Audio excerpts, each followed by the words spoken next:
This is a riddle. What's a cat's favorite song?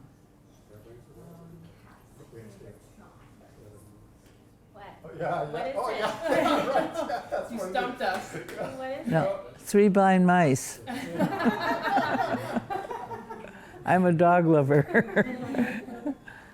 And on my old truck it had a bumper sticker that said, "So many cats, so few recipes." Well, I think I'll begin right now. So I want to welcome everybody here. As you know, I'm talking this evening with Mary Shields.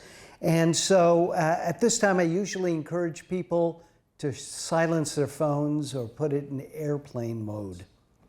And the Tall Timbers Series from Summer Sessions is our way of acknowledging the many remarkable people who have made lasting contributions to our town. And the series is made possible in part from the generous support of Explore Fairbanks. And with no further ado, let me introduce tonight's guest. As a University of Wisconsin student, Mary Shields came to Alaska to work with the Campfire Girls organization, and she fell in love with the state. After college, she returned to live in a wilderness cabin. Sled dogs, as you probably all know, became part of her life, and Mary made history when she entered the Iditarod sled dog race in 1974, becoming the first woman to finish that grueling event. 10 years later, she ran the first Yukon Quest sled dog race between Fairbanks and Whitehorse, and did it 2 more times, finishing all 3 events. In 1991, with the breakup of the USSR, she participated in the Hope Race in the Far East. She has authored several books for adults and children, and she's been the subject of documentaries and served as an ambassador for the Alaskan experience to countless visitors at her Goldstream Valley home. So please join me in welcoming Mary Shields. Well, I always like to start with family, Mary. And somewhere I recall you said that your grandmother lived on a farm, but you were a city person. So kind of give me a background of your family. Yeah, I grew up outside of Milwaukee in Wisconsin, but in the summer we'd go to my grandmother's farm up near Wisconsin Dells. And they still used workhorses then. And I loved horses, so I got to walk them down to the watering trough. And then they'd blow bubbles in the water and it would scare me to death. But I loved horses, but I never got a horse. But I saw my first dog team at the University of Wisconsin. It went off into the snowstorm out on Lake Mendota. And I didn't think much about it at that time. And it happened to be a professor from the archaeology department from Fairbanks that was on sabbatical down there. And then when I got up here, well, I'll tell the story later, but I got some sled dogs given to me, and I've had dogs ever since. And I love having dogs. They're my family now, and I left them at home today. I wanted to bring them down, but they would not be good audience members, I'm afraid. Now, were other members of your family in love with the wilderness? Did you guys camp or anything like that? No, we were city people. Mm-hmm. Waukesha is a suburb of Milwaukee now, probably. Mm-hmm. But we had a pet dog for about 2 weeks, and there was too much traffic where I lived to give him a good life, so we gave him to a farm. So where did your love of wilderness come from, Mary? Well, I didn't have it as a little girl. I worked at camps during my college years, though, and when I came to Alaska, I worked for the Campfire Girls, as Robert said, and we had day camps in different villages, so I got to see a lot of Alaska and just felt like this was my home, and I had been here before, and this is where it belonged, so I wanted to live here. I had 1 year to finish back in Madison. I went back, and then I came back and stayed ever since. Well, now, speaking of college, was education important in your family? Both my parents went to college, and my mother was the first woman in her family of 7 children that went to college. Wow. So it was important to them. When I got to the university, we had freshman week. And the University of Wisconsin is huge, and I never found my advisor, so I just took anything that looked interesting. I took ROTC navigation and history of the motion picture and quite an array of subjects. That's probably the bad news. When I got close to graduating, I took a lot of biology, and I really wished I had settled in on that earlier, but I didn't. But there's something to be said of having a broad education, and I had a broad education. And then when I came up to Fairbanks, I took more biology there and really enjoy it. Yeah. Now, as you said, when you came up here, you were teaching swimming. So was athletics a part of your background? Not really. My mother was a Phi Ed teacher. She retired at 62, and she ran the hurdles her last year to show the younger teachers how it could be done. But she never pushed me into any athletics. I was a swimmer, I guess, but I didn't race or anything. I like to say I'm not competitive, but I found out on the Iditarod I became competitive when I got in that situation a little bit. I tried to be competitive. Well, we'll touch on that in a minute. But one last question. Working for the Girl Scouts, were you a Girl Scout? I was a Brownie dropout. And they still let you teach? Yes. Yeah. And so give us a picture of some of the villages and what the program was when you went out there. Well, it was a day camp, now campfires for both boys and girls. It was just an activity to get the kids doing something positive in the summer, and it gave us an education of what village life was like. And the people were very hospitable and very grateful for having something for the kids to do. Oh, I'm sure. So swimming, were there swimming pools in all the villages you went to? No, we had a resident camp at Kenai Lake, which I was supposed to be teaching swimming and sailing. I had talked to Cornelius Shields, which is no relationship to me, but he owned a 12-meter boat that they ran in the America Cup, and I thought his name sounded like mine, and I worked at a camp in Vermont, and when camp was over, I hitchhiked down to Vermont when they were having the Newport races, and I walked on the piers and I saw his boat. He owns Chris Craft Motorboat Company, and he had a big motorboat, and I just introduced myself, and I told him I wasn't any relative, but he took me out in his boat to the buoy where the 12 meters turned around so I could see it right up close. Oh, wow. And that was really nice. I bet it was exciting. Yeah. Yeah. So you say you felt like Alaska was home. Can you define it a little bit more? What was it about life here, Mary, that spoke to you? It just got in my blood, and it just felt like John Haynes said it best in his book. He talks about all of a sudden just realizing Alaska was the right place for you. And that's what happened to me. It just seemed right. Now I think, this morning I had someone come over that is working here this summer, and she's not sure it's the right place for work. She's thinking of moving down to Seward. And she asked me what I liked best about Fairbanks, why I stayed here all these years. And it's the people that make it the most special place. And some of you are people I know from a long time ago, and it's lovely to see you. And you made a difference in my life and influenced me, and I thank you for that. Well, now, you had said you took some classes here at UAF. Yeah. Yeah. What was the campus like then, and were there any professors that made impressions on you?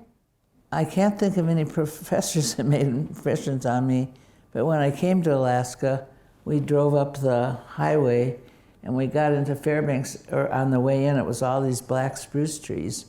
And I thought they were all sick. They were so little and they didn't look very healthy. And now we're talking about tall timbers.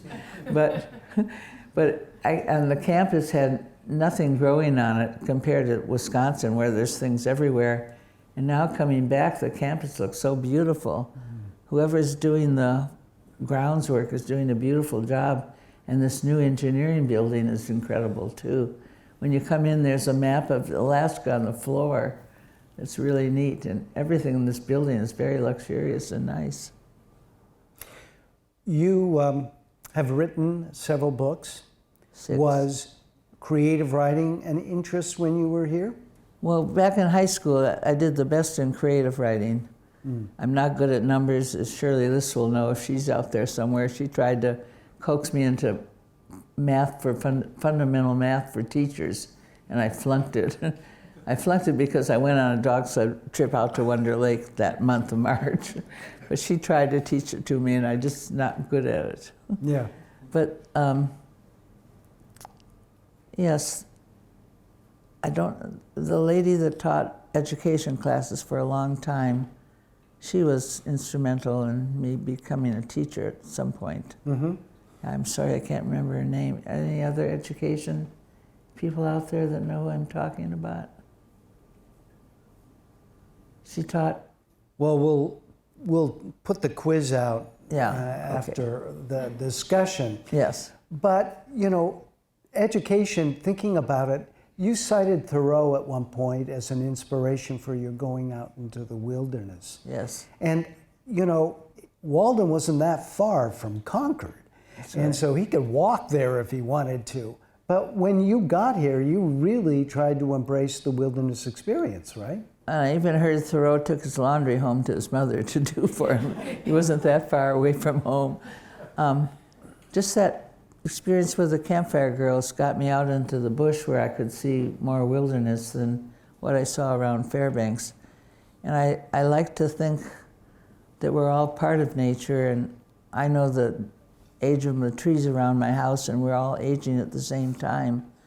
I see there's a video over there that I see myself, and I don't know if you know, I have a leg amputated. And I gave a talk to the second grade in Joyce School a couple of years ago, and after I was done, a little girl came up and gave me a hug around my knees and said, "I hope it all grows back by Monday." And that was cute, but it turned out she'd been studying salamanders, where they do grow things back, so it was a legitimate request, but it didn't grow back. Yeah. See, not so hard if they could do it. Well, let me talk to you then about your dog team, because how soon was it after you started your cabin life that you acquired these dogs? Well, in 1969, my friend Judy and I were going to go build a cabin out in the wilderness somewhere. And it's lucky we didn't try it, because neither one of us knew how to build anything. But then Judy got a job teaching on the Yukon River, but I was still planning to go live at this cabin, so I went anyway. It was about halfway between Fairbanks and Anchorage, off the railroad tracks. And the conductor on the train had told us about this little abandoned cabin. He said no one had lived there for 7 years and I could move in if I wanted to. So I took him up on it. So we get there and they slow the train down. They open the doors and they pushed me. They didn't push me, but I stepped out and I couldn't see any cabin. He said, "Just walk up and down the tracks, you'll find the trail." So I found the trail, I got to the cabin, and it was the most rustic cabin I've ever seen. When I opened the door, 2 big porcupines came waddling out of it. And they made quite a mess in the cabin, but I went in and looked. The stove was still in good shape. It was a barrel stove. The stovepipe had a few cracks in it, but I could tape them up. And there was a table, there was a tree stump for a chair, and an old Army surplus bed with no mattress for the bed. But right outside there was a little pond, and if you looked to the northwest, there was Denali just sticking up out of the clouds. So it was a beautiful sight to live. So I tape up the stovepipe when I go back to Fairbanks, get some supplies, and come back, tape up the stovepipe and light a match, and everything works fine. And I'm just kind of fumbling around trying to figure out how to get firewood in, and I searched around for a little creek for some water. And then after I've been there about a month, some people, the train stopped out in front, they blew the whistle, and my friends Mike and Sally Jones came to visit me. I don't know if anyone knows them, but they're wonderful people. And they lived up in the village of Ambler, where they had wintered and they had learned how to drive a dog team. And Mike saw me dragging in the dead wood, bringing in pails of water, and he said, "What you need is a little dog team." And they were back in Fairbanks now, and they weren't using their dogs for dog sledding anymore. So they went back to Fairbanks, and the very next southbound train stops, the baggage car opens up, and out come these 3 sled dogs, an old sled, and there was a little message taped on the back of the sled. It said, "Dear Mary, there's nothing to it. Just put the dogs in front of the sled." And basically that's all there is to it. But they were on chains, they got me all tangled up. A big pile of dog food came with the sled, and then the train took off, and then the dogs got in a fight. So I was trying to break them up, and they keep going back. I'd pull them apart, and they keep going back. I was crying, I was screaming, I didn't know what to do. Finally, I unclipped them all, and they made it down on the trail. They made it to the cabin. And then I made many trips hauling all that dog food back down to the cabin. And then when I got the dog food there, I opened up a bag, and when it would go pop, pop, pop, all the dogs knew what that meant, and they came right to me. And then on the note that was on the sled, it said Kayana would be the lead dog. So I worked with Kayana the first week all by herself, so she would learn to trust me and I could trust her. And then we added the other dogs slowly until they all went in the same direction without fighting. And then for the rest of the winter, I went exploring, and I learned a lot about myself. I learned about the dogs, and I learned about my place in nature. And it was quite an education for me there, just being out in nature, and I just felt at home there. I had to give the dogs back to Mike and Sally because they were their dogs. So we arranged on the train, that's where my mail came. If I had mail to send, I just waved a little white hanky, and the engineer blew the whistle 4 times saying, "I see you, we'll slow down." And then I would throw the mail on. So they were waiting in the train depot. It was end of April, and the dogs and myself came back. And then we loaded everything up in their truck, and they drove me to where I was going to spend the night. I didn't have a home then. I was just going to camp out in somebody's yard. And on the way out to where I was going to camp, I realized I needed to get a job. I had been spending all my money on dog food and people food. Lindy's used to pack it up and get it on the train for you. So I got a job as a waitress. Was like going to prison after living out in the woods. I knew that wasn't going to be a long-term thing. But then I got a job with Neil Copen, and he was the principal at University Park School. And I worked as a teacher's aide for a while. I met my former husband, John, and he wanted to go out on a dog sledding trip for Thanksgiving. So by then I had a few dogs of my own, and we went out, and Thanksgiving is when it's getting darker and colder, and we survived it and had a good time. But we much rather prefer to go in the springtime in March when the days are getting longer and warmer. So for the next 22 years, we went on exploratory trips, new places every time, and we'd send out supplies before we left to the villages that had post offices.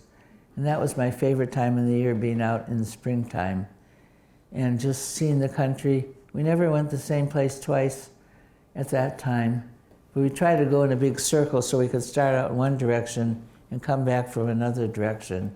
And then we'd pick up dog food and supplies as we went around the circle. And people along the trail are so hospitable. Some people were trapping out there, some people lived in the villages, some people hadn't seen anyone all winter, and they were just happy to have a visitor, no matter who it was. And then I could catch up on the news that way too.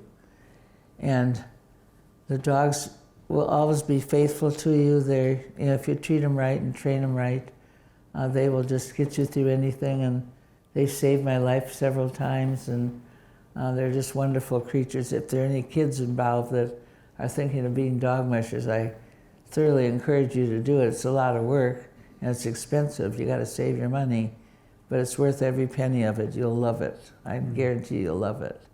Mm. You know, 2 questions come to mind. I think John Haynes was originally trained as a visual artist before he became... Was a painter, I believe, yes. Yeah, or sculpture maybe. And so, obviously, his cabin experience instilled an appreciation for words. You've authored books. Would you say that silence, that wilderness experience in some way inspired you to write? It sure did. We were living on pennies back then compared to today. And one time we got back from a trip and we had to sell one of the dog sleds to buy dog food. Ooh. But I would write articles for magazines, Alaska Magazine and various magazines. And then I get letters back from people questioning what I had written. So I thought if I just put it all in a book, I wouldn't have to answer questions, write letters back. So I wrote Sled Dog Trails that in 1988, in 84 it came out. It took me 4 years to write it. And I wrote it out. We built a cabin west of town about 20 miles, and I would write out there. And I'd get up early in the morning, and I had kerosene lamps right outside the window where the bird feeder was hanging. And as soon as I lit the lamps, the chickadees would come in, even though it was way earlier than they normally get up. Ah. But then once I got the writing done, I only could sit still for about an hour, and then I'd go run the dogs for the day. Nice. And come back. Well, okay, now let's go to the Iditarod, because I know you've written about it and talked about it a great deal, but did you have any idea when you were doing it, Mary, that you would become emblematic for women across the country as well as Alaska? No, John and I had gone to Tanana that Christmas to visit a friend of his who was a doctor at the hospital there. And Christmas is not a good time to go traveling. It's dark and it's cold and the trails aren't in. And we ended up on snowshoes a lot of the way. And then we stayed for 2 weeks, had a wonderful time. And when we turned to come back, we thought our trail would be good, but it drifted in and we were on snowshoes again. And then when I got back to Fairbanks, I started hearing rumors about the Iditarod, where the Iditarod Trail Committee had hired people in the villages to break trail halfway or all the way to the next village. So I thought, oh, I could see 1,000 miles of Alaska and not have to wear snowshoes. So I called up the Iditarod headquarters and I said, I want to go on your race. And they said, who are you? I said, Mary. And they said, how many dogs do you have, Mary? I said, I have 6. You got to have 8. I said, I'll get 2 more. Okay, you're in the race. Now it's much more complicated to get in the race than it was. Things have gotten more complicated. So I bought 2 dogs, and we borrowed a pickup truck and got down to Anchorage for the start, and off I went. And really, that trip to Tanana was the only long distance thing I'd ever done. I wore blue jeans with long underwear, and that was all I had. Gail Mayo made me a pair of wind pants that went over the blue jeans, but I was learning on the go as I was going. But I kept going. I just kept thinking if I can do 50 miles and then I can do another 50 miles, and just broke it down into something I could handle. And when we got to Nulato on the Yukon, you pull up the bank there, and there was a lot of cheering going on. And I got there and got the dog settled for a rest, and I said, what was all that cheering for? And they explained that along the trail, there were 2 women in the race, myself and Lolly Medley, and people were betting on when we'd drop out of the race. And every time we got to another, not people were betting, men were betting. And by the time we got to that checkpoint, nobody was, well, the women were still had faith that I'd make it. And when I got up on top, they were doing all the cheering. And so that made me think I should try a little harder. I was just treating it as a camping trip. So I tried to go faster. I didn't go that much faster, but I tried harder. And Lolly was a sprint racer, so she was way out ahead of me. But we'd always, one of us would pass the other, and we'd stop and have a thermos of tea or something. And then she'd take off lickety-split, and I'd say, oh, she's going to burn out, she'll never make it. And she probably turned around and said, she'll never make it, she's still sitting there, because I was going so slow. Because I have big dogs, big freight dogs, not fast speed sprint dogs. But we made it to the finish line, and when we got to the last checkpoint, there are 25 checkpoints along the way. When we got to safety, there were a bunch of teams waiting to go into Nome for the final stretch. And someone said, let's take a 5-hour rest so we all feel good and the dogs will look better. And I was glad to say that, because on the race, we were getting 2 to 3 hours of rest every 24 hours, and I was exhausted. So we all set our clocks ahead or behind, however that works, and went to sleep. Well, when I woke up 5 hours later, everyone else was gone. And this is my first race. I didn't know you could play tricks on people. But you don't do you don't murder people like they do in that movie, Murder on the Iditarod Trail. But they do play tricks, and that was the trick on me. But I was going to finish the race anyway, so I harnessed the dogs and got down on the ice. And it had been warm that day, and snow machines from Nome had been racing around, and the ice was frozen in waves.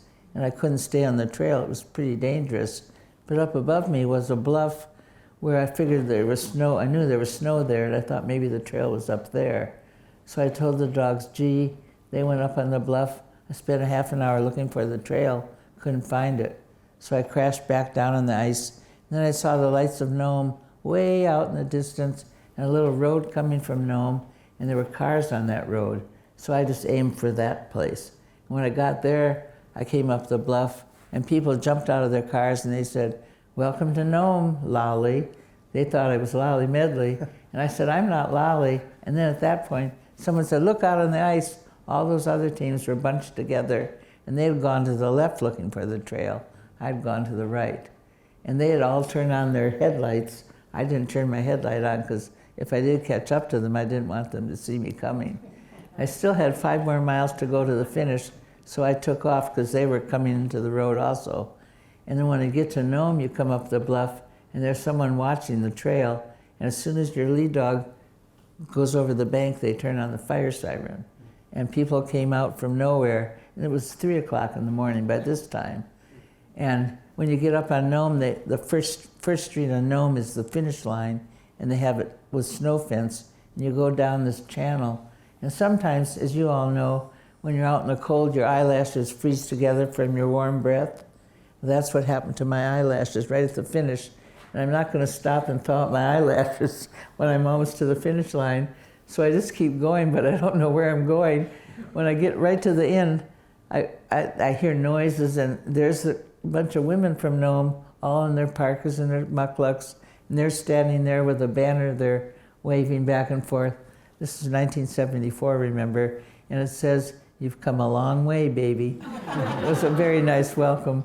And then Lolly came in about a half an hour later, and they did the same welcome for her. And then they gave us the bridal suite in the only hotel in Nome at the time. There was a basket of fruit, a bouquet of flowers, and a bottle of champagne. And I'd carried a journal with me. I was going to write notes every night on the trip. My very first entry in the journal was, "Here I am in the bathtub in Nome," and I fell asleep. But it was wonderful. I stayed a few days. I called John back in Fairbanks. He said the snow was melting back here. I was in no hurry to get away from winter, so I decided I'd mush back as far as I could get. So the dogs rested for a couple of days, and then we took off early in the morning so no one would see us go. And I looked back and saw the smoke wafting out over the ocean and saw the lights coming on. And we just followed the trail backwards. The radio station name announced I was coming, so the people along the trail kept some of the leftover dog food at the checkpoint, so I had food for the way back also. And it was even better than the race because I wasn't in such a hurry. My favorite spot was White Mountain with the Brown family. I'd stay with them just for coffee and stuff on the way to Nome. And Mrs. Brown was about 5 feet tall, and there must have been a dozen kids there. There probably were just 2 or 3, but it felt like a dozen. And Mrs. Brown ran the whole show. She was definitely the boss of that household. And I asked her husband why she was the boss, and he explained earlier when the kids were little, they were playing out in the grass, and a grizzly bear came into town, and Mrs. Brown grabbed the rifle and shot the grizzly bear because it was endangering the kids. And in her honor, they changed her Eskimo name, and I can't tell you what it was in their language, but I asked them what it meant in English, and her new name was Small But Oh My. So I've named puppies Small But Oh My when they follow in that size. And then I continued on. If you see Norton Sound, this was in White Mountain, but there was a trail across Norton Sound down to Unalakleet, a snow machine trail, and I thought this is my chance to get out on the pack ice and see what that was all like.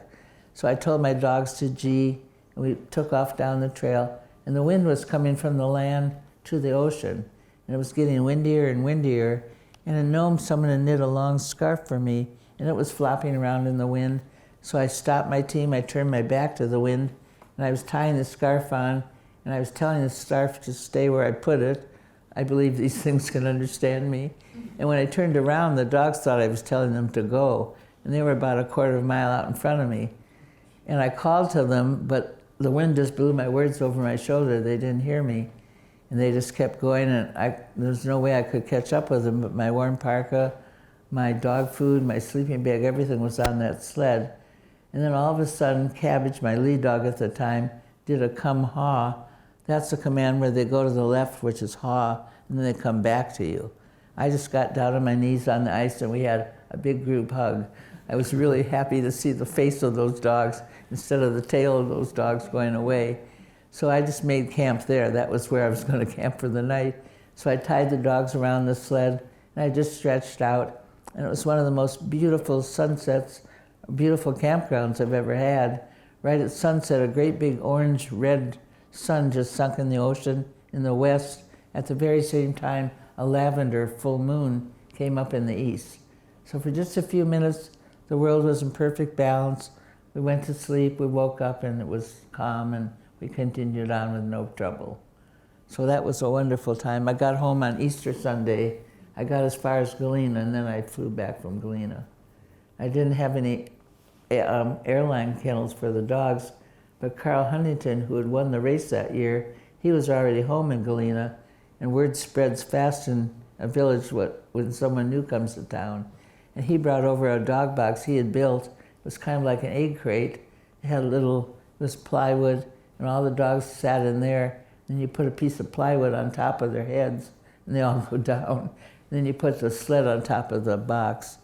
And then the plane that flew in had freight in the front, and the passengers sat right behind the divider. So I sat in the first row behind the divider, and my dogs were right in front of me. When the plane took off, they all started howling. And the other people were thinking a motor fell off or something. And I said, it's just the dogs, don't worry. And that was how I got home from the Iditarod. It was a wonderful trip back. Well, you seem to have such vivid memories, but I often wonder, with all the races you've been on, must be like a fugue state. You're going a few hours sleep night after day, and like that. Does it all become sort of a blur? How does that work for you? It is kind of a blur, but my brain's kind of a blur too. I'm not remembering things as well as I should. The first one is pretty exciting, though. That was of course, different than the other ones. Any memories stand out for you, either Yukon Quest or the Hope? The Yukon Quest was more appropriate for me to be on. Number one, it started in Fairbanks, and all that last-minute stuff you have to do, you're right at home where you can do it. And then you get a trip home, you get a ride home, and I don't go on car trips ever. So it's fun to me to see the land from the car.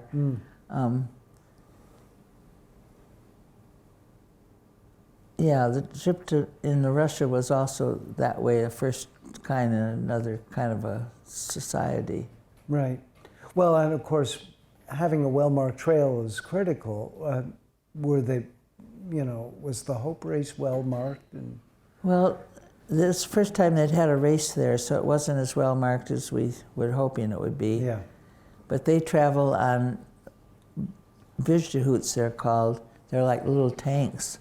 Well, they're like big tanks, actually, and helicopters. There are no roads where I was along the coast.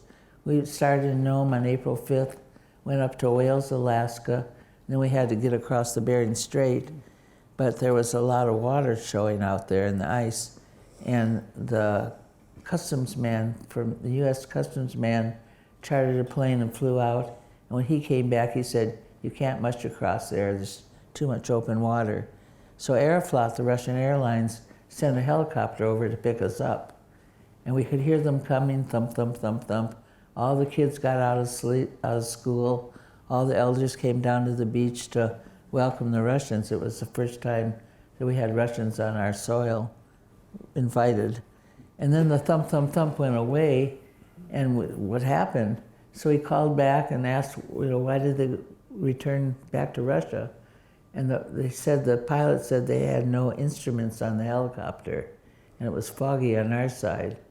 So all those years we were afraid of the commies coming to get us. If it was a cloudy day, they couldn't have landed anyway. I don't know why we worried so much. But the next day they came back. It was a nice clear day, and they just opened the bottom of the helicopters. These were big helicopters with 2 rotors on them. And we just drove the dog teams on right in harness. And it took 20 minutes to fly across. It's only 60 miles across. And then they let us out on the other side in a little village way on the top corner of Russia, a village called Uelin. And it was a boarding school. And the kids let us sleep in their beds that night. They invited us to stay overnight. And they invited us down to the mess hall to have dinner with them. And we had whale and seal and marine mammals. They hunt marine mammals there. And then after dinner, the women danced for us, their native dancing. This parka I'm wearing is a kuspuk. They had their own version of kuspuks.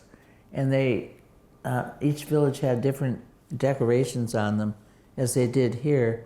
And then when they went to a potlatch, they could tell where people were from. I just love to wear them just because it is some connection to the native population for me, and I would wear them dog sledding too. And then after we had dinner and dancing, they said, well, come to the gym, we'll play games together. And these Russian men were not only marine mammal hunters, they were reindeer herders, because there are no trees on that peninsula, Chukchi Peninsula, and the reindeer like to eat lichens that grow there. So that was fine. We opened the gym door, and there was a row of reindeer antlers across the gymnasium. And the Chukchi just split into 2 teams, and they started playing the game where you lasso those antlers and pull them back to your side. Well, none of us had lassoed anything for a long time. We made complete fools of ourselves when we tried to lasso anything. And then they said, well, let's play volleyball instead. Well, we figured we'll fool them in volleyball because we all know how to do that. But the only trouble is when they're herding reindeer, they sit down in their sleds, and you can't sit on a volleyball very long. So they used a great big feather, probably a down feather from a swan, for the volleyball. So you had to get underneath the feather, blow it up in the air, and then blow it over the net. I tried sometimes. We also made fools of ourselves at volleyball because we didn't know how to do that. I bet your pulmonary specialist would like that. Yeah, but it was fun. And then we took off, and there were 7 checkpoints on that race in 1,200 miles, so we were carrying much heavier loads. The helicopters were flying ahead, dropping off our dog food for us. And at one time we got in a big storm, and I always carry a tent with me when I'm out there because I know how quickly the weather can change. But we had built a little tent that snapped onto the sled, just room for one person to sleep parallel the sled. So I put my tent up, and as the storm got stronger and stronger, I got more and more people in my tent. Finally, we had 8 people in the one-person tent. And if one person moved to get a cookie or something, they had to share it with everybody because we all could hear them. And then they'd come back in the tent soaking wet with wet snow, and we'd all wiggle around so we all fit in there. And when the storm quit, we were very happy to keep moving. And then we got into a nadir on about May 10th. We had been on the trail for quite a while, and they had a nice reception for us, or they had a potlatch or a potluck dinner for us. And then we said goodbye to the mushers the next day, and one of the people I'd traveled with, Vladimir was his name, not the Vladimir, but another Vladimir. Before I got on the plane, he took off his reindeer parka and gave it to me as a gift. So I took off my blue parka and gave that to him. So we have that to remember each other by. And I tried to get him to come to Fairbanks as a guest, but he had to go all the way to Moscow to get all the paperwork done, and it never happened. But we corresponded for a couple of years. And he'd write in Russian, I'd write in English, and we'd have to go get them translated. There was a Russian teacher here at the university that translated his letters for me. So that was quite an adventure, and the Russian people were very hospitable to us. At the checkpoints, they could drop us off or invite us into their homes, which they did, and then you got to really see what their life was like. It made you appreciate home when you got home, because we do have a freedom that they don't have there that I appreciate now. more than ever after living under what they were. imagine, yeah. Yeah. You know, I want to talk about your writing here in a moment, but you said at one point that you wanted to learn from the wilderness. And so, thinking about all your experiences and the years that you've been in Alaska, out in the wilderness, what do you think it taught you, Mary?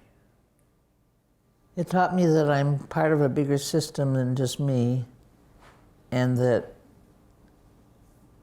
it's really critical that we keep that system going for younger generations. I feel grateful for my permanent dividend fund check, but I don't deserve all that money. I think we should be keeping the wilderness wild so other people can experience what I got to experience. Mm-hmm. Because now everywhere close to town is built up, and a lot of kids don't even know what the boreal forest is, and I think it's important that they get out, and our senses have evolved over time to be sensitive to things we can hear and see and smell. And I think kids just know how to work on their computers, or they have laptops or something now. And I hope that we continue to have the wilderness for people to go experience, not just the kids, all of us, because I think it's critical to our stability and our mental calmness, and it's a good reason it's here, and we're part of it. Yeah, I often hear that sentiment expressed by Alaska Native elders and others, talking about that intimate connection and that sort of really almost emotionally personal relationship they have with the animals, the shrubs, Yeah, it's a spiritual connection, I think, and I think it's real for a lot of us. Mm. For me, it is. Well, you mentioned young people. You've written several books for young people. So is there a difference? How do you approach a book for a younger person as opposed to an adult? Yeah, some teachers from Anchorage came up and asked me to write sled dog trails for a grade school. And I tried to do that, and I couldn't do that. So I broke it into 3 smaller volumes that fit together. And there's a technical way to write a book for children. Those of you who are parents, how long does it take for you to read a book to your child when they go to sleep? Maybe a half an hour. So most children's books are 32 pages, because that's about as long as it takes for a child to go to sleep. And it's a convenient number of pages for a printing press to write a book, because they print them in a series of 8 pages apiece. So 32 is a secret number. And then when I started to write the first sled dog trails, Chuck Holmes, the guy who taught journalism, had just retired, and they said we should call him, maybe he'll help you.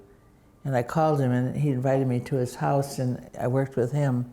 And he said to write some truths in the world that you want to just express in your book, and then be sure they get in there. And then he gave me homework every week and things I had to do, and I did the same thing for children's books. I tried to get them to understand how animals communicate to us, and I wrote the first book about that, and then the second one about how to take care of a dog, and the third one how to train a dog. Mm. Instead of writing one book, I had to do it in 3 volumes that all fit together. And then try to use a vocabulary that children can understand. And when you turn the page, when you're reading a book, make sure the sentence continues on the next page so it flows smoothly. And those are kind of the main things I used to write those books. They took about 1.5 years or so for each one. Mm. It was a while to do it, but it was fun to do it for kids.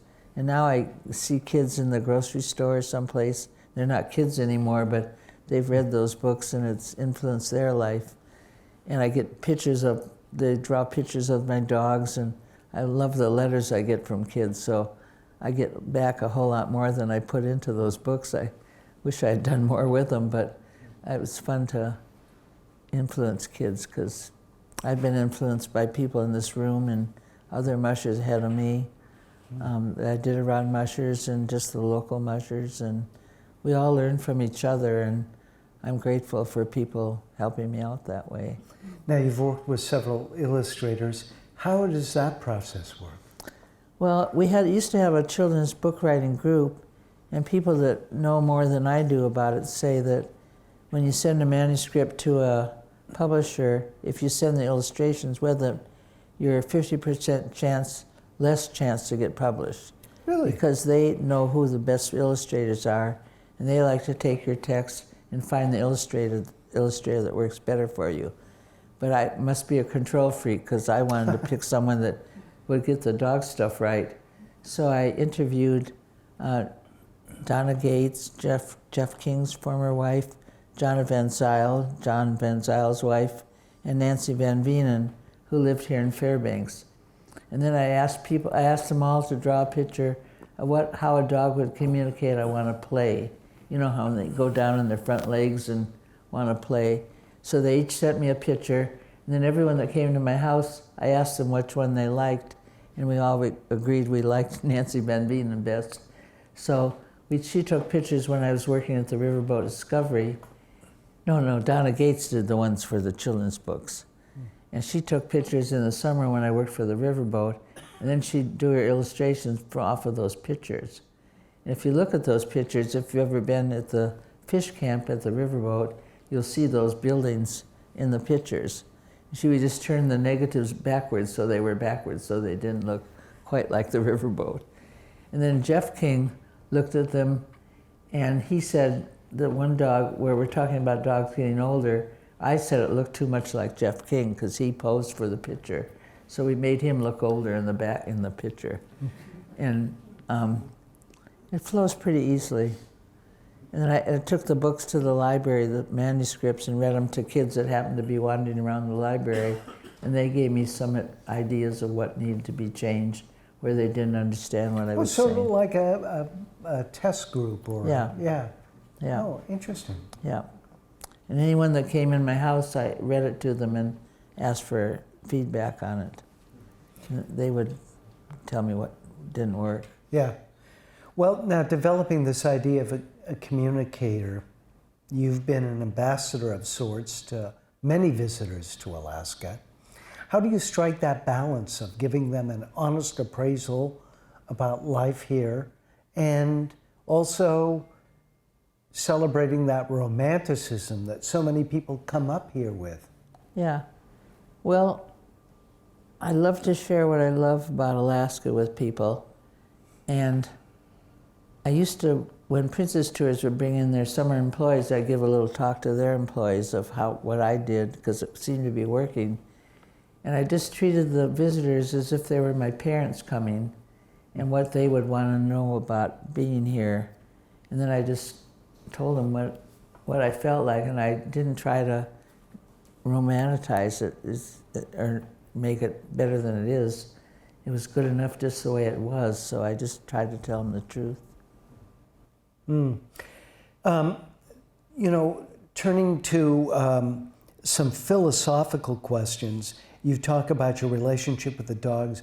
I, maybe a year ago, heard a wonderful interview with an anthropologist who really talks about human evolution in terms of the relationship humans have with canines and how that developed. And in some ways, you can't really appreciate our development away from or separate from the relationship we've had with dogs. I'm guessing you would agree with that. I do agree with that. Yeah. And I'm learning something now. Now I can't mush anymore, which is very sad for me. And I like to be with the dogs, so I'm bringing them in the house a lot more. And as Sue Steinecker said, they're not sled dogs, they're bed dogs now. They like to jump up on the bed. But I've never known that aspect of the dogs, and they're so much smarter than I thought they were. And now that I'm with them all the time, I can appreciate how smart they are. I know they have a great memory. They'll remember trails forever and ever, but they remember they're learning new words, and they learn the routine, and they really relate to me. One dog called Chunky Monkey, I did not name that dog, but if I just roll around in the house, he'll follow me around and just plunk down next to me wherever I am. And if his cousin comes in, he gets between me and the other dog just so I'm petting him all the time. And it's just wonderful to know that side of them. I always say they're not really great house pets, but they certainly could be. But their real genetic qualities are out on the trail when they plow through a whiteout when you can't see where you're going, or they get you across overflow, or they rescue you when you lose the team and they come back for you. They're wonderful creatures to have as partners. Oh, I'm sure. You know, about those races, the long and enduring endurance you have to exhibit to get through those. With your health issues and the amputation and whatnot, do you think your time on the trail in some way gave you the resilience to meet some of these health challenges you've experienced? I think it gave me resilience to do everything I've done since then. I didn't finish exactly on when I was coming home from Nome. I ended up in Galena, and I came up off the Yukon River onto the airstrip. Galena was Air Force Base then. And I could see Alaska Airlines over on the other side of the runway. So I figured I'll take the shortcut across the runway. Well, you do not cross with a dog team on the Air Force's runway. I was halfway out on the runway where the loudspeaker said, "Whoever is on our runway, report to the commandant's office." So I was in trouble. So I got there and I said, "Do you have any planes going to Fairbanks?" And they said, "No." And then I went to Alaska Airlines. But now when I get scared, I cry very easily. When I have to testify on something like the Arctic Refuge or something, I can feel myself starting to cry. And I just tell myself, "You made it to Nome and back. You can testify in front of this microphone." And it does give me a lot of confidence. Oh, I'm sure. It doesn't make sense, but it does. Well, as you talked about it early on in our discussion, the race is very different today than it was. It's much faster, it's more competitive, and you know that old chestnut about it's not the destination, it's the journey comes to mind, because in some ways savoring that experience must count for a lot. What's your estimation, Mary, about what's been lost, what's been gained, and how the races have changed in your time? Yeah, I think it has lost a lot. It's very commercial now and expensive. A normal musher can't afford to race on the race. I hope it comes back. The Yukon Quest is a little more reasonable. I hope it comes back to what it was, because our camaraderie was part of the wonderful part. I know Red Olson had a birthday on the race, and we bought ice cream, and I think it was McGrath, and we all tied our teams up and ate ice cream. No one does that anymore. Yeah. And it really is, the friends you make on the race are an important part of it. And you're learning from the other mushers. And I know people that are competitive want to be competitive, but it's just so fast a dog team can go, and I hope people have the wisdom to not push them beyond that point. Yeah. I think the dogs deserve the respect to be treated well and not be pushed too hard. But I think it has a place, and it started up because snow machines are starting to replace dog teams, and some people thought they would replace them completely. And dog teams have been part of Alaska forever, and they're a reliable form of transportation, better than a snow machine, I would say. So I hope they continue to exist and thrive in the future. Mm. Do you still derive solace from your relationship with the wilderness and nature? Yeah, and I love being out there by myself. It's not the safest thing in the world, but when you're out there by yourself, you're concentrating on what's around you. When you're traveling in with one other person, as soon as you stop, you start talking, and it kind of breaks the spell that you're under. But if you get in trouble when you're by yourself, then you're in trouble by yourself. Yeah. So it's good to travel in twos at least, but it's a wonderful experience to be out there by yourself. Mm-hmm.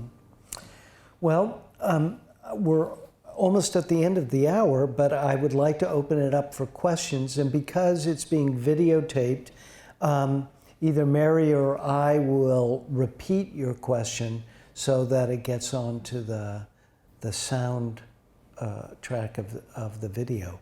So does anyone have a question for Mary or a recollection? Well, I have a recollection, Mary, but would you tell us just a word or two about cabbage?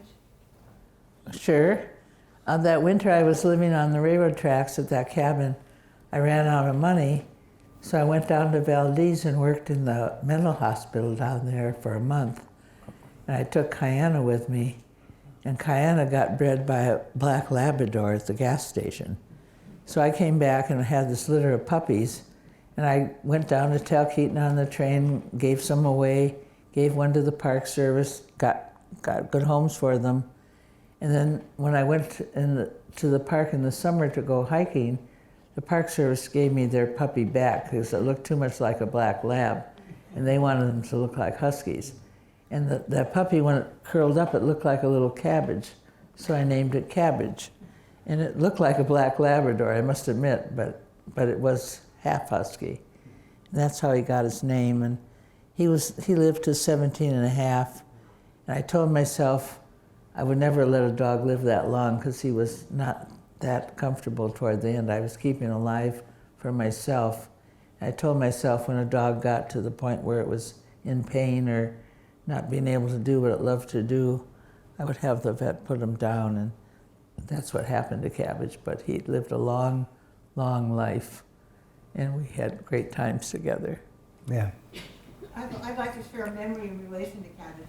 Mary, you used to come out to the homestead, the Haynes homestead, when Yes. John and I were there. Yes. And you would hitchhike out and bring cabbage with you. Of course.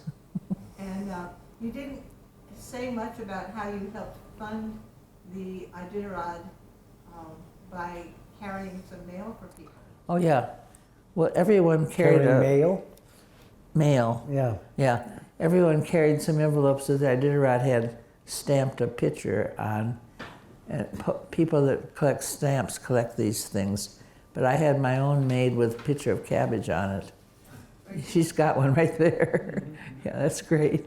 Yeah. You carried this to Nome. Yeah, I carried that to Nome, and then they And postmarked it to in my Nome. mom and dad Yeah. in New York. When my mom died 2 years ago, I came across this in her papers. Yep.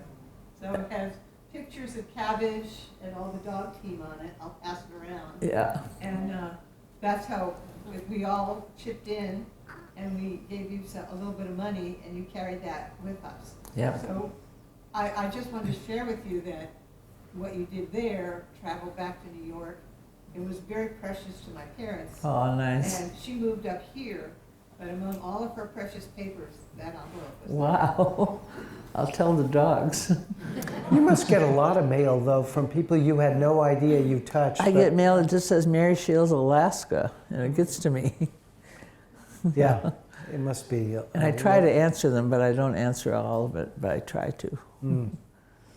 Anyone else with a question or memory?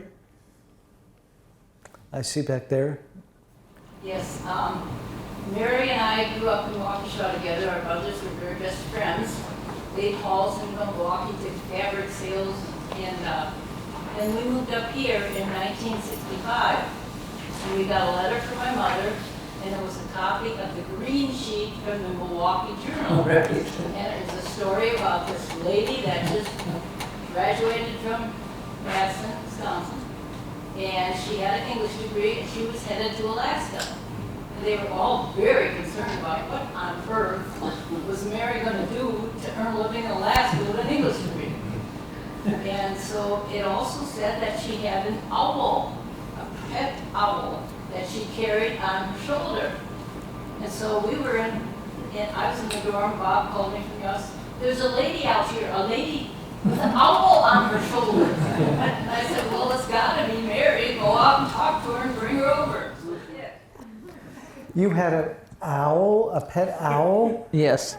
Well, and in Madison, I was studying in the biology library, and a professor came in with a great horned owl, baby great horned owl. A child had taken out of the nest or on the ground and had taken it home for a pet. His parents did not agree, they wanted an owl for a pet. So the professor said, will anyone raise this owl? Of course, my hand went up, and I got the owl. And then when I flew to Seattle on the way to Alaska, I got a nurse's cape at the Salvation Army, and I put the owl in a box and had it under the cape, and I walked on the plane and put it on the seat next to me. The engines were revving up. The stewardess, as we called them then, was walking up and down the aisle, and she said, "What's in the box?" I took the top off, and the owl just looked up at her with these big fried eggs for eyes, and she said, "Come with me." And she took us up to the front, the first class, gave the owl its own seat, so he could sit on the back of the seat and look out the window. And during the flight, she brought all the children on the plane up to meet the owl. You can't do that anymore. You sure can, but what a wonderful story. Yeah, it was wonderful. And then we drove up from Seattle up to Fairbanks. And I remember... Her question, what did your parents think when you came up here? My father had died, but my mother lobbied for about 10 years to come back to Wisconsin. She said it was just like Alaska. And then I said, but there's a person behind every tree. And then she finally came up to visit, and then she understood why I loved it so much. And then I went back every year to see her for a while, and then she started coming up here, and she loved it too. Oh, nice. Yeah. Yeah.